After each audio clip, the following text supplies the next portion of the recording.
Olá, Moisés. Tudo bom? Bem? Deixa eu botar no fone aqui. Bateu um sol aqui, agora estourou o vídeo. Não tinha esse sol quando eu testei. Tá tudo bem, sem problema. Aqui tá cinza o dia em São Paulo, então não. Sim. Mas você quando ficou mais pra trás assim tá ótimo. Hã? Você quando fica um pouquinho mais pra trás assim tá ótimo. Tá. Não tá estourado não. Aí, Eu dei uma virada agora pra tirar do sol. É que não tinha sol mesmo, agora que ele apareceu, nesse instante. boa. Vamos dar um minutinho aí pro pessoal entrar. Sim. Começamos, a gente sempre faz essas lives aos sábados, né? Uhum. E engraçado, sempre tá tendo alguma coisa política muito forte, né? No dia anterior. Sim. E não estava muito na nossa programação, mas quer comentar um pouco sobre o vídeo de ontem para a gente esquentar aqui? Uhum. Eu também tenho agendado aí um calendário de lives no meu canal, né, no YouTube, que é o canal Transe. E todas as vezes que a gente tenta marcar uma live, acontece isso. A gente é atropelado por um fato assim, retumbante, como aconteceu ontem, né? E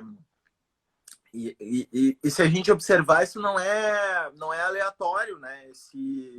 Quer dizer, é mais ou menos aleatório, mas assim, isso não é inexplicável, né? Não é algo que está fora da natureza do fenômeno que a gente está vivendo, que é o fato assim, que já vários filósofos já trabalharam isso, né? No nível, em relação ao Trump, o Grossberg, em relação ao Bolsonaro, o Marcos Nobre, né?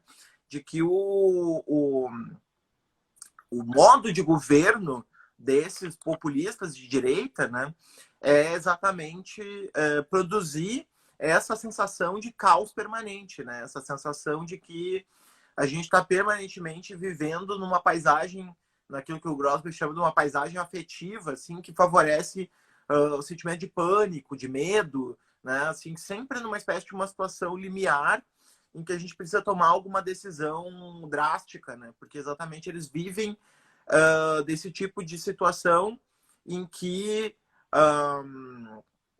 digamos assim, a reflexividade ela não cai bem, né? A atenção ao complexo, todas essas coisas que nos exigem uma certa serenidade em termos emotivos, né?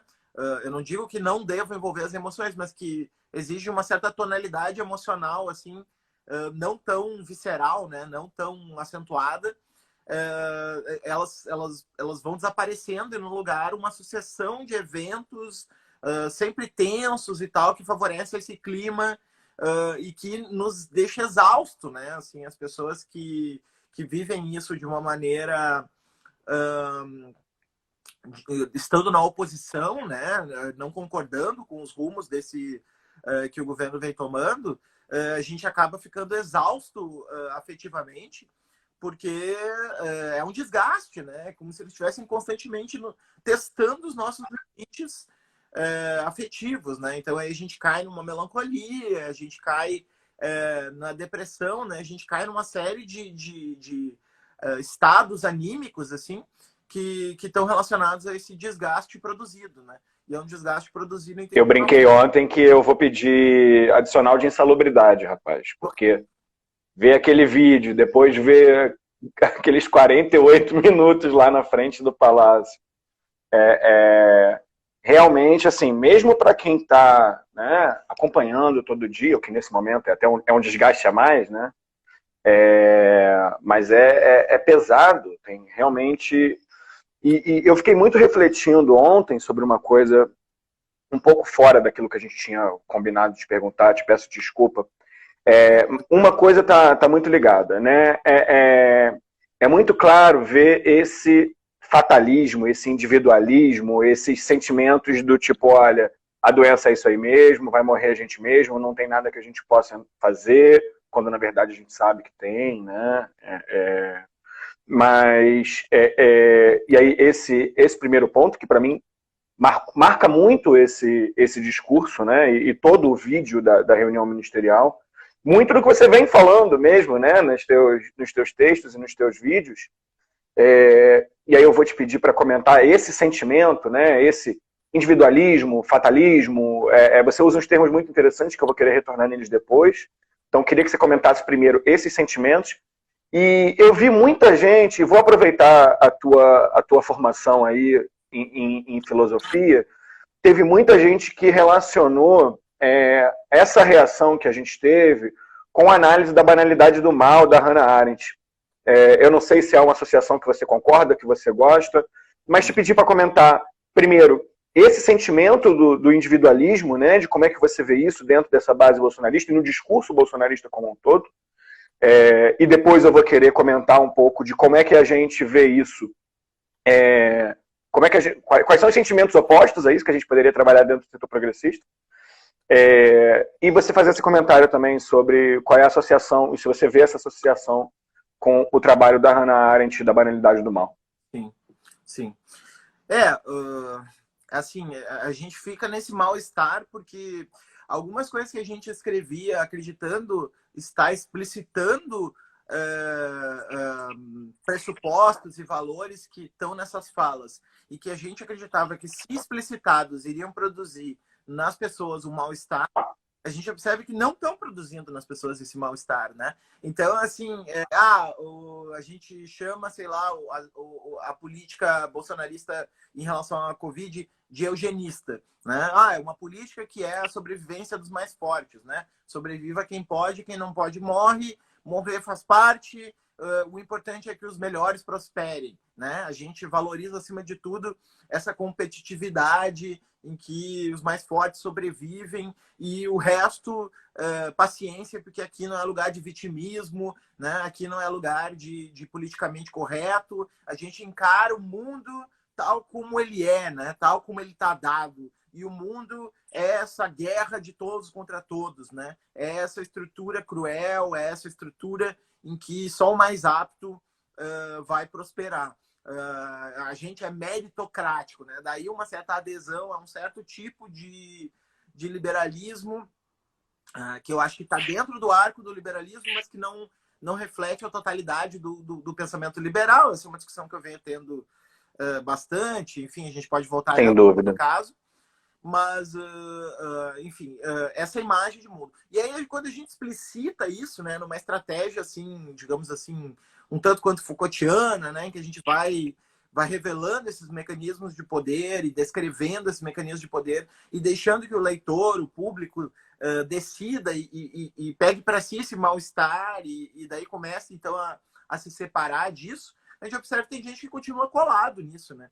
E aí o ministério do Bolsonaro deixou muito claro que se trata, então, de um grupo de pessoas que está colado nessas ideias, né? Hoje em dia, depois de ouvir aquilo, a gente percebe que não tem mais quase nenhuma ambivalência ali, não tem mais quase nenhum espaço para acreditar que tem ministros que não estão sintonizados com o projeto, né? Eu acho que ficou muito claro ali que tem uma liderança muito vertical do Bolsonaro, né? Uma liderança que demanda uma adoração idolátrica, né? Uma espécie de inclusive um vínculo de seita, né? Um vínculo... Eu gosto muito desse termo que o Luciano Ayan tem pregado aí, né? Apesar de ser uma figura controversa. Sim. Até trabalhei bastante isso com a Letícia na live do último sábado, né?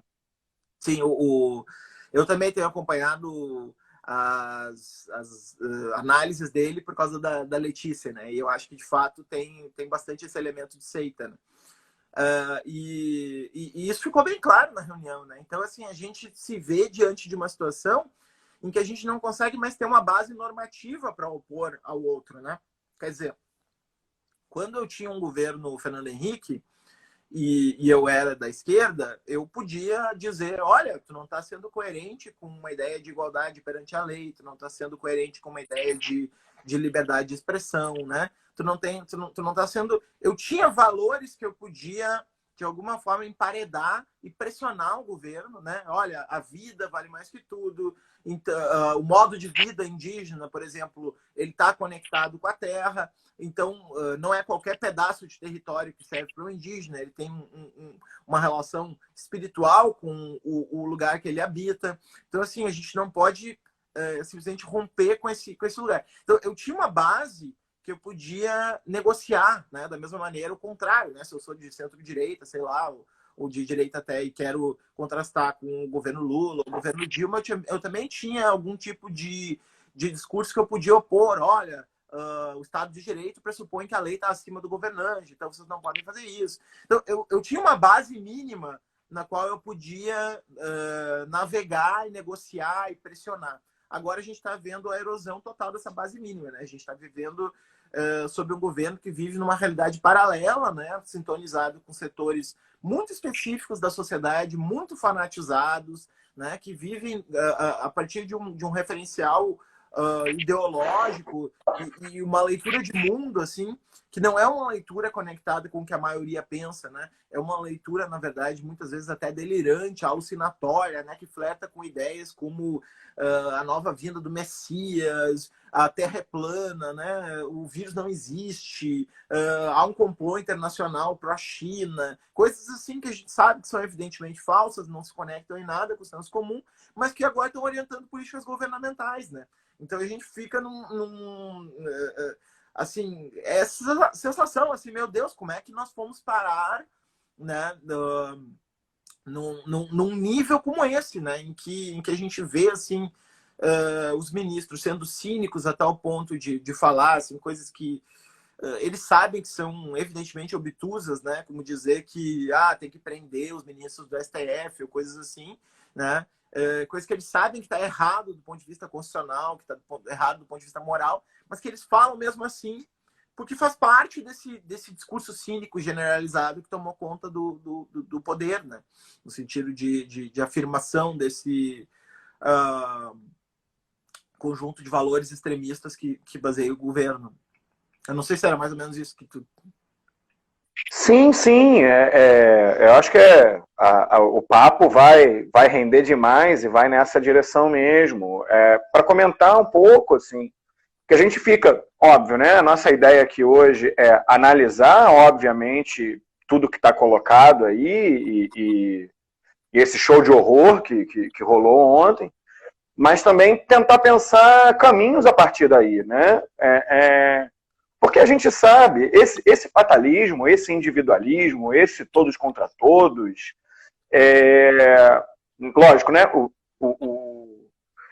De maneira exacerbada, né? De maneira radical, levada para esse lado que eles precisam levar para mobilizar a base, ele precisa ser confrontado justamente com um sentimento de pertencimento, de comunidade,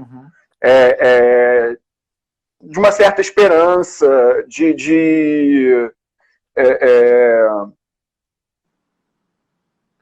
e principalmente de coletividade, né? Eu acho que a grande oportunidade que se coloca aí para o setor progressista é justamente recuperar a coletividade de uma maneira que faça sentido para as pessoas. E não aquela coletividade na qual se transformou a política institucional da esquerda, que veio de base sindical, enfim, que veio daquela base ali já dos últimos 40, 50 anos, na qual a gente pregava mais um assistencialismo, né, ou uma intervenção pelo consumo. A gente viu que isso chegou num determinado limite, né? E eu acho que a gente precisa encontrar justamente aí esse novo senso de coletividade, de comunidade, de integrar pessoas em torno de ideias, de pessoas, para desenvolver uma certa resistência nisso, né? Não só a resistência, acho que inclusive a palavra resistência, ela coloca a gente sempre numa passividade, quando na verdade a gente precisaria traçar um plano mais ativo mesmo, de como é que a gente capta, como é que a gente traz pessoas para o nosso campo, né? Bem, tem uma pergunta aqui do Hamilton. Olá, meu deputado, bom dia. O governo começa a flertar com o sistema, fazendo acordos com a velha política. Isso terá efeito na base bolsonarista? Eu não... Naqueles chamados 30%, né? Eu tenho gostado muito de falar dos 70%. Eu acho que a gente tem que conversar com os 70%. Não sei se você queria também ouvir um pouco de você nesse sentido. Sobre os 30%, eu não vejo nem que o vídeo vai ter efeito, nem que os acordos com o Centrão vão ter efeito. Tem um nível de viés de confirmação, de pensamento de seita, de que a gente efetivamente não vai aí gerar Agora, a gente também tem que pensar e entender com que público a gente está conversando, né? Se é um público já mais convertido, sim, aí tem que escancarar, aí tem que usar sentimentos de revolta mesmo, mas tem esses 30%, 40% de centro ali que não detestam o Bolsonaro, mas que querem simplesmente ver o país funcionando, né? Que a gente ainda não consegue chegar. A Milton está perguntando de novo o que toca os 30%. Enquanto não tiver um grande caso de corrupção ou uma fala do Bolsonaro que vá contra o próprio conservadorismo, os próprios sentimentos que vão, eu não vejo nada afetando esses 30%. Quer comentar alguma coisa nesse sentido, Moisés? Não, queria comentar algumas coisas em cima de tudo que tu falou, né? Primeiro, essa questão do individualismo e do coletivo, né? Assim, eu me considero uma pessoa que não é hostil à ideia do individualismo. Eu me recuso a fazer parte de qualquer tipo de aglomeração homogênea, né? Eu acho que a homogeneidade, né, a ideia de uma indiferenciação entre os sujeitos é uma ideia politicamente sempre negativa, né? E aí a gente tem filosofia, literatura, cinema, né? Tantas séries, né? Tanto das coisas que a gente assiste, que conhece bem esse tipo de distopia totalitária. Tá muito baixo o meu áudio? Cara, eu tô te ouvindo normal. Tá. Mas eu tô de fone. Talvez quem tá com áudio ruim aí, talvez o fone ajude. Então, a gente tem aí vários exemplos, né? Que a imaginação e também experiências reais nos colocam desse totalitarismo que nega o indivíduo, né? Em que o... Opa! O que eu fiz aqui? Acho que inverteu tua câmera. E agora? Tá aqui. E agora todos sabem sua data de nascimento. O individualismo em que se nega, né, ao indivíduo esse lugar. Agora, nós não somos átomos, né? Nós não somos, naquele sentido clássico do átomo, né, como aquilo que é indivisível e separado do resto, né? A gente está conectado, então a gente tem que entender quais são essas redes em que a gente conecta, né? Eu sempre dou um exemplo assim mais trivial, que é o fato de que para que eu tenha me tornado um indivíduo autônomo, é preciso que alguém tenha cuidado de mim, né? Eu não tinha como sobreviver se eu tivesse caído no mundo e ficado sozinho, né? Essa ideia do sujeito Robinson Crusoe, né? Do sujeito que está separado de todo o resto e sobrevive sozinho, ela não faz sentido, né? Alguém trocou minha fralda, alguém me deu alimento, alguém me cuidou para que eu chegasse até aqui, né? Então, as minhas próprias ideias são forjadas nas minhas interações sociais, mesmo que sejam ideias individualistas. Então, como recuperar esses laços sociais, eu acho que aí está o ponto. Que eu acho que se conecta um pouco com a coisa dos 70%, né, que tu vinha falando. No sentido de que eu acho que a gente ganhou aí uma oportunidade de encontrar um gancho para escapar da polarização que a gente estava vivendo. Não porque eu acho que a política não seja polarizada, eu acho que a polarização é inerente à política. A política é polarização, é conflito, né? Só que da forma como a polarização estava articulada, a gente vinha perdendo, né? Qual é essa forma? De um lado tem um lado que defende um Estado maior, etc. e tal, e também que defende assim uma certa cultura de lutas progressistas, com uma vigilância rígida da linguagem, etc. e tal, que é o que o pessoal conservador chama do politicamente correto. Do outro lado, tu tem uma visão mais pró-mercado, mais pró-indivíduo, pró-meritocracia, combinada com um conservadorismo cultural que ao mesmo tempo e paradoxalmente é transgressor porque desafia o politicamente correto, né?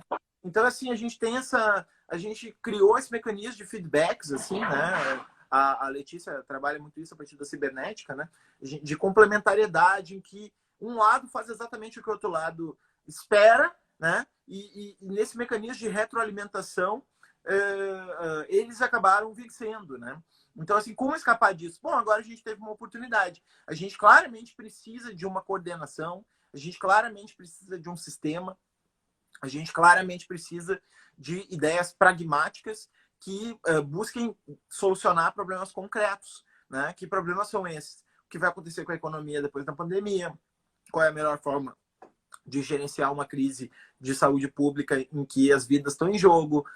Qual é a melhor maneira de articular as diversas instâncias federais? Né? Quais são as melhores medidas que podem ser tomadas no sentido de remediar os efeitos de tudo isso? Então, assim, a gente tem um momento que pede uma, digamos assim, uma gestão, uma palavra meio controversa, mas vamos deixar ela, né? Que pede uma gestão dos problemas relacionada com políticas públicas, né? E a gente tem no poder alguém que sempre se opôs a isso e um pouco foi eleito para se opor a isso mesmo, né? Existia um certo desejo antissistêmico da população, existia um certo desejo de que é avacalhando tudo que está colocado que a gente vai conseguir sair do momento, né? O Bolsonaro foi colocado lá mesmo meio para destruir tudo, né?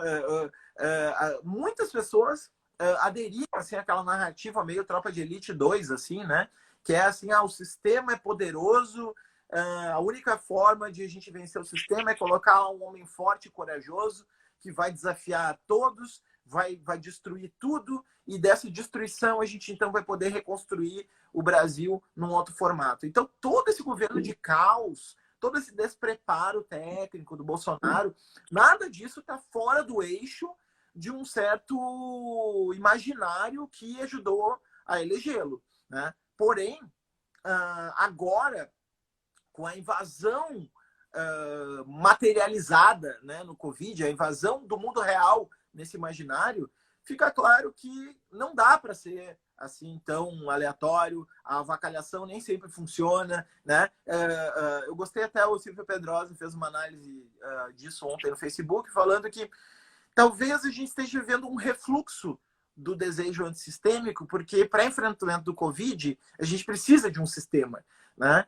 A gente precisa que as instâncias se articulem, a gente precisa de organização, a gente precisa de alguma maneira que as coisas se conectem, né? Então, pode muito bem estar aparecendo aí a oportunidade de uma virada para quem souber ler esse desejo de solidariedade que a Covid gera e esse desejo de uma organização infraestrutural para enfrentamento disso, né? Aí pode estar surgindo a oportunidade que até então não tinha aparecido, né? A janela de oportunidade que não tinha aparecido. Tem tido um bom retorno com os clientes, mas assim, pessoal que é mais progressista, né, e que está nesse campo de valorização da ciência. Você falou gestão, é uma palavra meio... eu não lembro exatamente o termo que você usou. Bem, eu sou controverso. Eu sou administrador, né, de formação e de mestrado. Meu mestrado também é em gestão pública. Então, para mim não tem muita controvérsia, não. Para mim tem que ter gestão mesmo, tem que ter plano, tem que ter evidência, tem que ter... eu sei que isso se afasta um pouco da filosofia.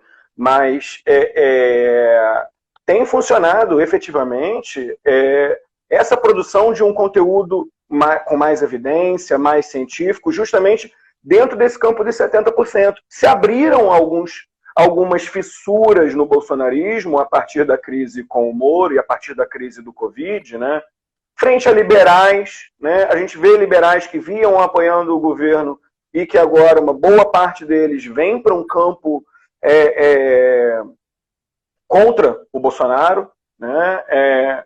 Tem essa questão aí dos médicos, a classe médica apoiou muito o Bolsonaro, a gente consegue enxergar uma fissura e um retorno até de parte da comunidade judaica, enfim, então tem algumas, dentro da comunidade acadêmica, muita gente, não era base de apoio dele, mas era uma base que já era de oposição, que subiu o tom, né?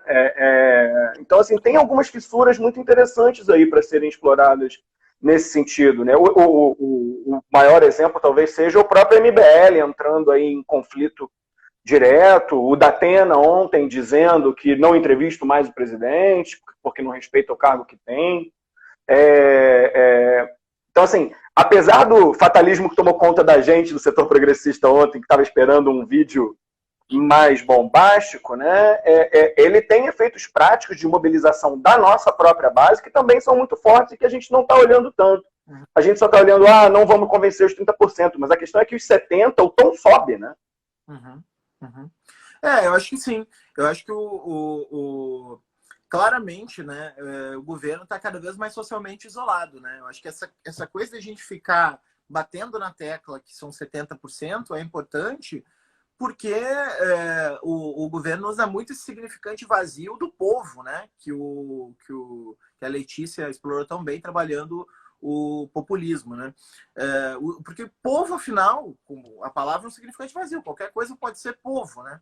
Então, se a gente começa a destacar, olha, na verdade, esse governo não tem maioria, né? É um governo que só fala para uma minoria social muito específica e cada vez mais, quer dizer, hoje, né? Quem está com o Bolsonaro é realmente só o bolsonarismo raiz, né? Uma pequena fração não, desculpa, uma fração substantiva dos evangélicos neopentecostais que continuam, digamos assim, pastoreados, né, pelos seus líderes evangélicos e, digamos assim, tem um vínculo muito forte de fidelidade, né? A gente pode até, se quiser, conversar mais sobre isso, mas é uma coisa material esse vínculo, não é simplesmente uma enganação, né? Tem uma explicação que a gente pode pensar para explicar essa fração neopentecostal. E um pouco ele também se beneficiou daquele auxílio de R$600, que é um embrião de renda mínima, né? Para alguns, para outros é Corona Voucher, né? Então também tem uma disputa simbólica aí na sociedade em torno do que é esse adicional aí de R$600, né? Que acabou dando uma reforçada num movimento que alguns achavam que era mais ou menos similar ao que tinha passado o lulismo em 2005, né? Quando estourou o mensalão, perdeu a base da classe média, tal como o Bolsonaro agora perdeu a base da classe média para a Covid, né? Por causa do enfrentamento sanitário da crise, e teria se deslocado para a fração mais miserável da população, né? A fração que vive numa... Tem muita pesquisa mostrando isso, sim. De extrema pobreza, né? Esse pessoal teria aderido por causa do auxílio. Só que a gente está vendo que esse auxílio, primeiro, né? Isso é uma falsificação, porque o auxílio, na verdade, foi construído pela oposição e não pelo governo, né? Mas ele capitalizou muito bem esse processo. Ele conseguiu capitalizar, né? E nós também acho que falhamos no sentido de não conseguir trazer para nós isso, né?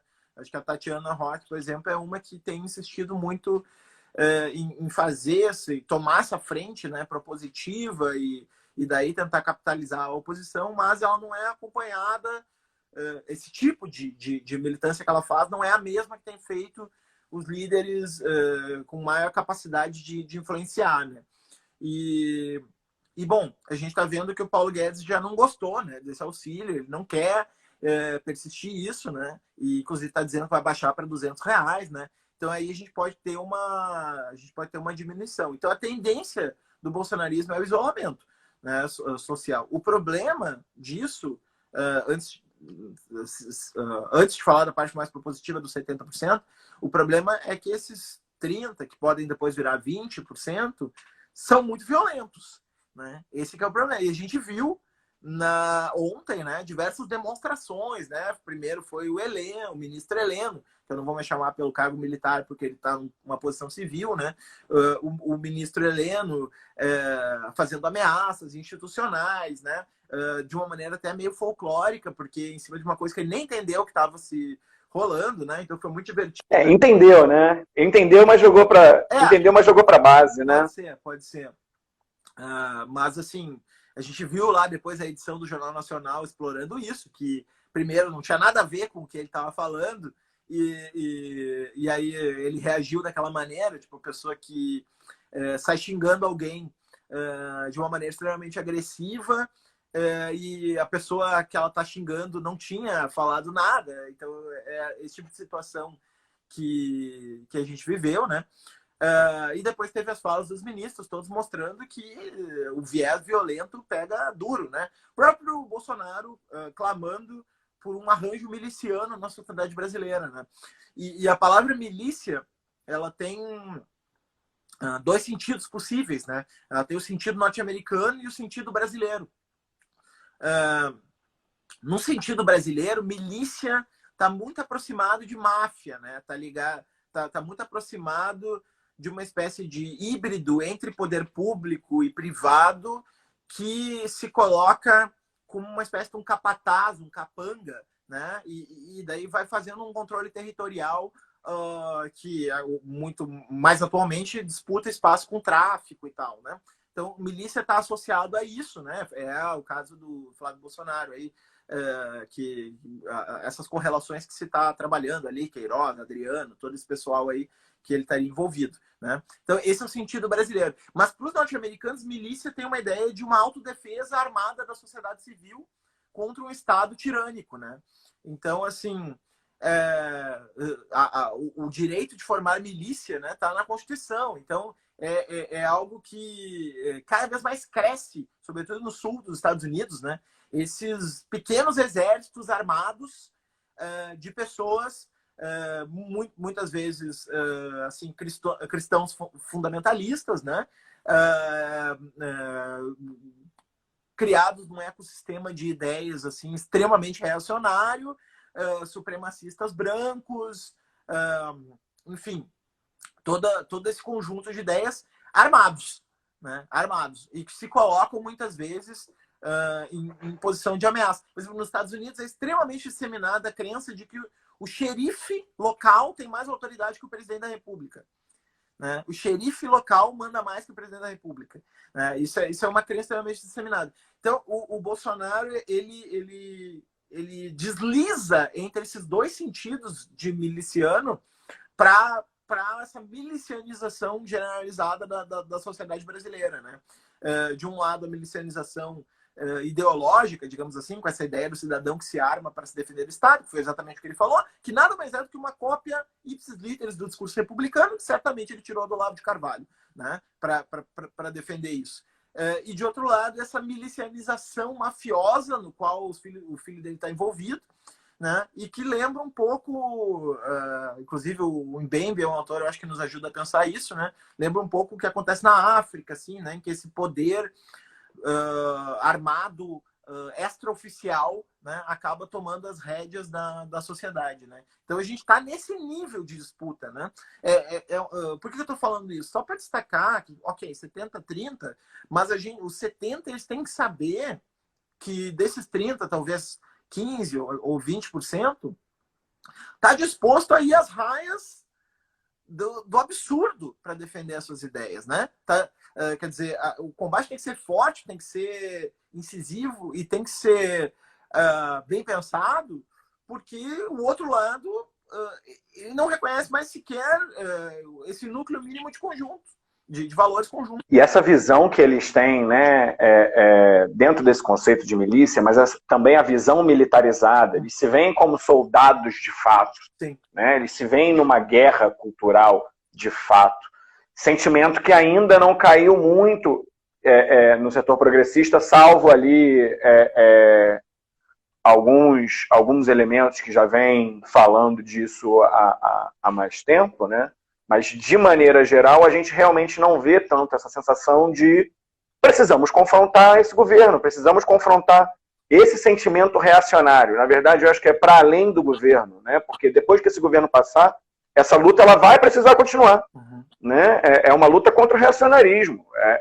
É o extremo oposto do progressismo, de fato. Né?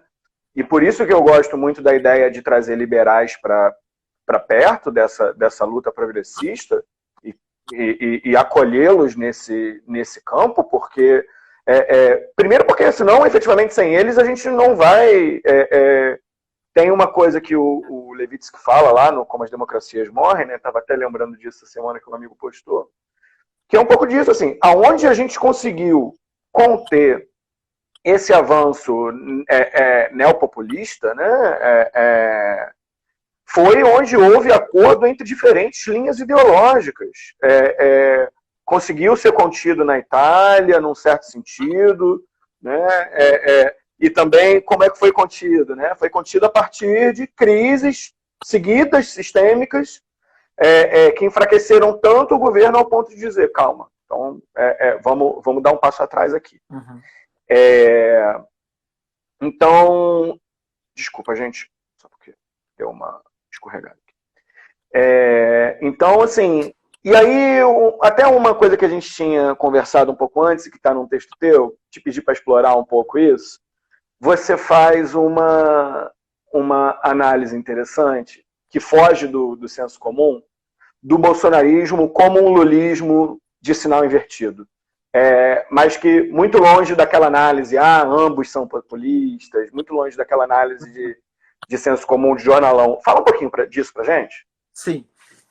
Depois eu quero falar dessa... Me lembra que depois eu quero falar desse negócio dos 70% das alianças com liberais, etc e tal. Mas... Se quiser começar falando disso, fala e depois a gente... Tá. À vontade. Então assim, rapidamente, né? Eu acho que eu escrevi um texto bem longo no meu blog ali, quem quiser botar Medium, aquele site, né? O Medium/Moisés Pinto Neto, né? E o texto é assim, recomendo muito. Somos os 70% e agora, né? Algo assim, o título, né? E um pouco do que eu defendo ali é que a gente precisa ter a convicção de que a gente está lidando com o pior, com o bolsonarismo, porque a maneira como tanto o centro-direita ou até a direita, quanto a esquerda, centro-esquerda e a esquerda, estão evitando formar essa coalizão anti-bolsonarista, é pelo fato de que ambas aproximam o bolsonarismo de outros campos políticos. Então, assim, para a esquerda, o bolsonarismo é neoliberal, existe uma cumplicidade estrutural entre o bolsonarismo e o liberalismo, portanto, a esquerda tem que se manter separada dessa direita. E para a direita, o bolsonarismo é uma forma de populismo e, portanto, tem a ver com o lulismo, logo a direita tem que se manter separada. Então, os dois campos se imunizaram contra essa aliança, fazendo com que o bolsonarismo não pareça ser o pior, mas pareça ser um caso similar àquilo que o seu adversário direto representa. Né? E isso é um erro grave, justamente por isso que eu estava destacando essa natureza miliciana do bolsonarismo, né? Essa ameaça obscurantista que a gente tem anticientífica, esse viés teocrático que caracteriza o discurso bolsonarista, né? Essa base fanática, violenta, né? Tudo isso coloca o bolsonarismo, não importa, se tu é liberal e acha que o bolsonarismo tem a ver com a esquerda por ser populista, saiba que o bolsonarismo é o pior caso de populismo. Se tu é de esquerda e acha que o bolsonarismo é liberal, saiba que é o pior caso de liberalismo.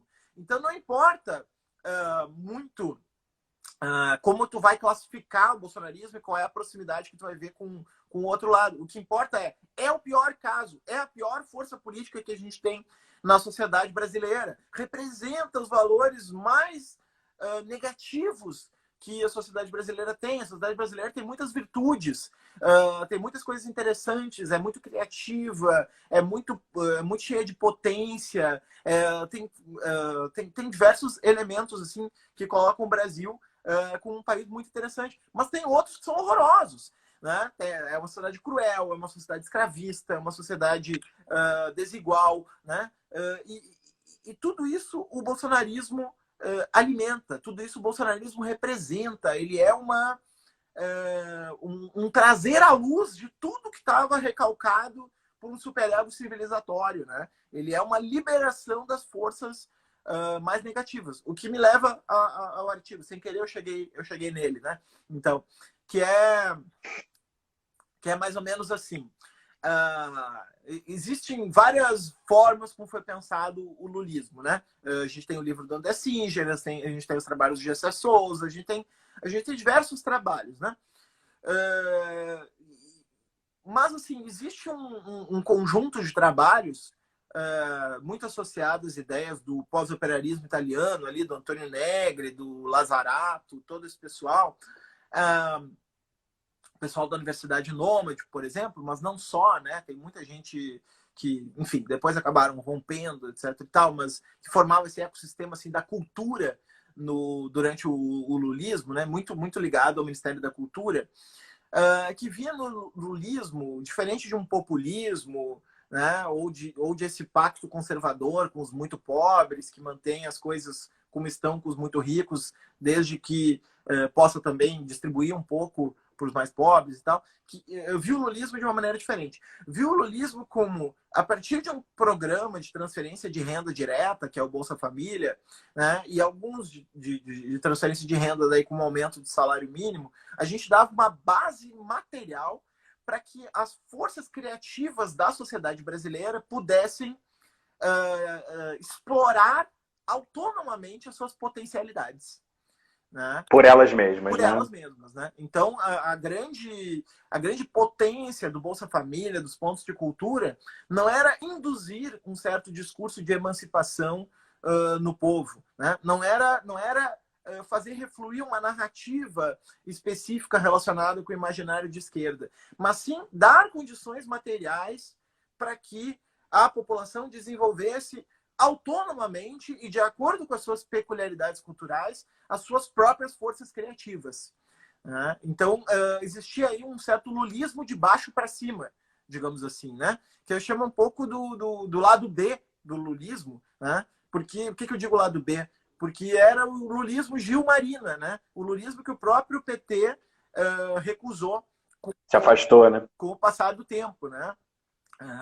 Um pouco da querela Marina, Dilma, depois, mais tarde, né? Era o entrechoque entre esses dois imaginários, né? O imaginário nacional desenvolvimentista, né? Que a Dilma recupera lá da ditadura militar. Então, e antes, né? Do Juscelino, do CEPAL, né? De todo esse circuito de ideias, que é construir um novo parque industrial brasileiro, né? Fazer uma aliança entre a burguesia nacionalista e a classe trabalhadora, né?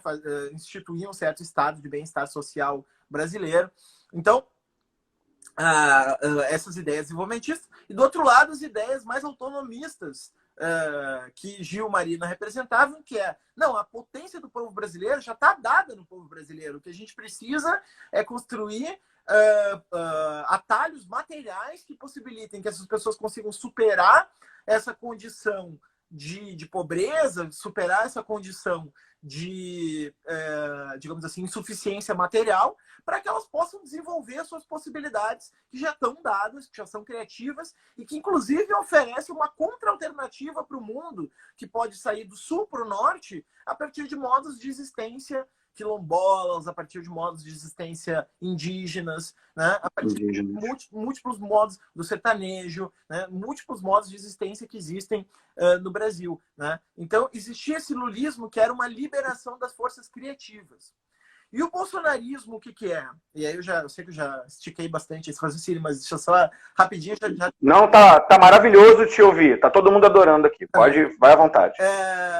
O que é o bolsonarismo em contraponto a isso? O bolsonarismo é a resposta a essa liberação de forças produtivas, a essa liberação de forças de autonomia. Ele é justamente a vingança, o backlash, o rebote dessas ideias todas, onde as oligarquias que freavam essa autonomia local, elas se revoltam para restituir os vínculos de poder colocados. E como é que elas fazem isso? Quebrando o pacto civilizatório que se estabeleceu na Nova República por meio de uma sucessão de regulações jurídicas e políticas públicas que foram se colocando para fortalecer esses setores oprimidos, simplesmente desregulamentando e deixando que a força decida os conflitos locais, né? Então, assim, óbvio que nada foi surpresa do que aconteceu ontem, mas ontem, obviamente, tem um exemplo que é o mais ilustrativo do que eu queria dizer, quando eu quis dizer que o bolsonarismo é a liberação das forças destrutivas da sociedade brasileira, em contraponto ao lulismo com a liberação das forças criativas, que é o Ricardo Salles, né? A fala do Ricardo Salles... A fala do Salles ela é bastante significativa do momento, né? Talvez tenha sido a mais desnuda ali das falas. Porque acho que nem a coisa do... vamos prender o pessoal do STF, que, enfim, para mim é surto psicótico, Mas a fala do Salles, ela tem uma dose de realidade, de estratégia, de como isso resume o pensamento bolsonarista, que é efetivamente muito perigosa, né? É isso, eu acho a fala do Salles muito mais perigosa que as falas da Damares, porque tem muita coisa nesse governo também, né, Moisés, que fica dentro dessa narrativa, que fica dentro da retórica. Né? A pauta conservadorista, se a gente for pegar a pauta conservadora, né, se a gente for pegar uma análise prática, pragmática dela, ela não teve um avanço de fato. Ela foi contida pelas casas legislativas, pela STF, enfim, não estou nem aqui dizendo as instituições estão funcionando, não, mas de uma certa forma a gente ficou ali numa linha de defesa que funcionou. Agora, essa questão da desregulamentação, do ataque ambiental, efetivamente o que tem, é o que está avançando nesse governo de fato, né? Exato. E tem duas coisas aí, né? Primeiro, assim, é a melhor ilustração dessa ideia de liberação das forças destrutivas, porque o que ele propõe? Simplesmente desregulamentar, né? Não tem ali nenhum elemento que precise de uma política pública governamental. O que ele quer é deixar índios, quilombolas, ribeirinhos, deixar a própria floresta, né? E todo o ecossistema que existe na floresta desprotegido, vulnerável, para que as relações de força se imponham, né? Para que as relações... E essa coisa do odeio quilombola, odeio indígena, só devia ver o povo brasileiro. Exato. Né? Não tem nada mais eugenista que isso. Né? A gente evita até muitas vezes usar essas palavras, mas é muito difícil não relacionar isso a uma eugenia. Né? Não tem mais como não usar. Né? E o outro ponto é a gente compreender que o tipo de... Eu vou usar uma palavra que pode ser polêmica entre os teus seguidores, mas eu uso ela tranquilo. Vamos lá. O tipo de fascismo que o governo Bolsonaro representa não é mais um fascismo, digamos assim, um fascismo de Estado. Né? É um fascismo contra o Estado. Né? E acho que a fala... Tem alguns autores já abordando isso, né? Essa nova roupagem, né? Desse sentimento fascista. Né? Isso. A fala do Salles é o maior exemplo disso. Quer dizer, eles trabalham o tempo inteiro para desfazer o núcleo mínimo de consenso social e normatizado, transformado em legislação, né, para deixar justamente que essa hegemonia do mais forte coloque. Então, é um fascismo contra o Estado. Então, assim, a gente tem muita preocupação com golpe, com nova ditadura. Não vai acontecer isso. Né? Eu acho que também não acredito. Tirar esse fantasma da cena, exatamente porque a forma como esse poder supremacista funciona na contemporaneidade não é mais por meio de uma tomada de Estado, por meio de um golpe, né? E sim por meio da erosão progressiva das instituições, né? Fazendo essa conexão direta entre o dito povo, né? Que não é a maioria, como a gente sabe, mas o dito povo apoiador desses líderes fascistas e fazendo com que as forças mais poderosas da sociedade tenham o terreno vazio para poder ocupar e se impor em relação aos mais fracos. Então não tem aí um projeto, de ditadura militar. O que a gente tem um projeto de combinação entre igreja, milícia e setores econômicos mais fortes para impor igrejas neopentecostais, milícias e grandes corporações, empresários geral, de impor as suas pautas a qualquer custo na sociedade brasileira, sem reconhecer os seus antagonistas, né? Por meio da violência direta. E como é que se faz isso? Retirando o Estado. Né? Então, assim, eu sou uma pessoa que me considero anarquista. Eu sou uma pessoa que eu sou avesso ao Estado, né? Eu já escrevi centenas de textos sobre isso, critiquei muito a estadolatria do governo Dilma e tal, mas tem que reconhecer que, estrategicamente, nesse momento, a destruição do Estado está servindo a uma outra coisa, que não é a superação do Estado por meio de formas de vida emancipadas que não demandem mais uma autoridade central para se colocar. E sim o contrário disso, né? A violência de todos contra todos. Aquela ficção robesiana de uma guerra em estado de natureza. Exato. E que essa coisa do todos contra todos, né, ela tem um pé na realidade, né? Ela pode ser sentida, ela não é elemento único. Eu acho que está aí o nosso grande ponto dos 70% contra os 30%, que esses 30% olham isso nesse sentido de inevitabilidade e tudo mais, e a gente vê que não, que ainda que o individualismo sim exista, ainda que o todos contra todos sim exista, foi a vida comunitária que nos trouxe até aqui, né? Que foi um pouco também do que você comentou lá no início. E aí, a gente está entrando aqui nos nossos últimos 10 minutos, Moisés, e o Will, ele é um estudioso também aqui do bolsonarismo, e ele fala que, ao estudar o fenômeno, ele entendeu 4 forças contraditórias e autônomas ali, que seriam o neoliberalismo, o neofascismo, o tradicionalismo, o lavajatismo. E você, no teu trabalho, você faz uma identificação de algumas camadas que compõem esse bolsonarismo de hoje, que de alguma forma conversa com essa fala do Will. Fala um pouquinho sobre essas camadas pra gente. Na verdade, assim, esse trabalho tipológico, né? Tem diversas pessoas aí fazendo, né? Isabela Calil é uma, o Débora Avelar, a Rosana Pinheiro Machado, a própria Letícia, né? Também vem fazendo. Então, assim, a gente está tentando mapear, porque, assim, sem dúvida, o bolsonarismo foi uma convergência de forças heterogêneas, né? Ele foi uma aliança momentânea, tal como o lulismo foi, tal como o PT já tinha sido antes, né? Entre comunidades eclesiais de base, movimento ambiental, esquerda sindical tradicional. Então, assim, o bolsonarismo refluiu. Eu coloquei, assim, o primeiro partido do bolsonarismo, essa ideia de partido que o Débora trabalhou, o Partido Agro, né? O Partido Agro, acho que foi o primeiro, assim, que se converteu... aliás, desculpa, não foi o primeiro. O Bolsonaro já vinha de uma base, né? Que era... Da segurança pública, né? Isso, que era a base da arma, né? O partido da arma, né? Essa base que, na verdade, é uma base... Primeira base... Inclusive, a base de dados da qual ele parte é a base de dados dos quartéis, são grupos de WhatsApp, são as primeiras bases da qual ele parte para cima. É a base dura, é a nostalgia da ditadura militar. É a base que nunca aceitou o Pacto de 88, né? Que vem sendo construída há 30 anos, né? Diga-se de passagem. Essa base sempre esteve com ele. Sempre esteve, né? Que nunca aceitou o Estatuto da Criança e do Adolescente, nunca aceitou as leis que protegem o meio ambiente, nunca aceitou as demarcações indígenas, nunca aceitou a própria Constituição. É a galera que era contra os direitos humanos, digamos assim, né? O pessoal engajado contra direitos humanos. Direitos humanos foi uma nomenclatura que a gente perdeu um pouco em relação ao debate sobre politicamente correto ou guerras culturais. Mas se a gente pegar a gênese das guerras culturais, a gente vai ver que elas se davam muito nesse âmbito dos direitos humanos.